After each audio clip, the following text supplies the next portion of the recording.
I bet you always slow down when you see a cop, but you ever wonder why you do it without thinking about it? I'm Brian Ford. Welcome to Self-Improvement Daily. I love reflecting on everyday happenings and diving into the behavioral and psychological basis behind them. I was driving on the freeway last week and noticed that traffic was slowing down. 2 lanes to my right, I saw a police officer in his patrol car. His presence on the road was enough to change everyone's behavior. It seems obvious why, but it's still fascinating to reflect on the unconscious principles at play. Our minds are constantly calculating trade-offs. In an instant, we quantify the risk and reward of different options and choose the one that we feel delivers the best value. In the case of speeding past a cop, the odds are not in your favor. The upside is you get where you want to go a few minutes sooner, but the downside is you get pulled over, fined, run late, and maybe even have long-term consequences on your record. The trade-off is pretty obvious.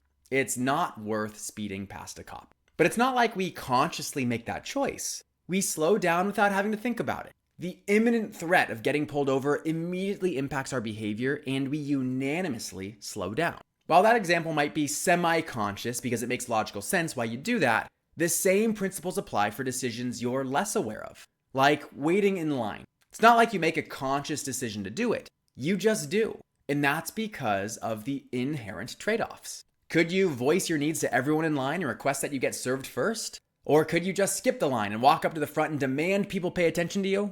Of course, you could do both of those things, but you don't. And that's because of the calculated trade-off. Avoiding waiting a few extra minutes in line isn't worth the confrontation of someone calling you out for cutting in front of them, or the subtle dirty looks you get when they have an issue with it. Even the way you feel about yourself gets in the way and discourages you from taking the action. So instead, we just wait our turn in line. In many ways, these unspoken rules govern the social conventions we all live by. Living by them is the path of least resistance, even if it personally inconveniences us. And as students of life, I'd encourage you to question why things are the way that they are. Now, that's not to invite you to be disobedient or rebellious, but to stay curious. And that's because the more susceptible we are to doing average things, the more we're led to achieving average results. I'm Brian Ford, and you grew today. Let's do it again tomorrow on Self-Improvement Daily.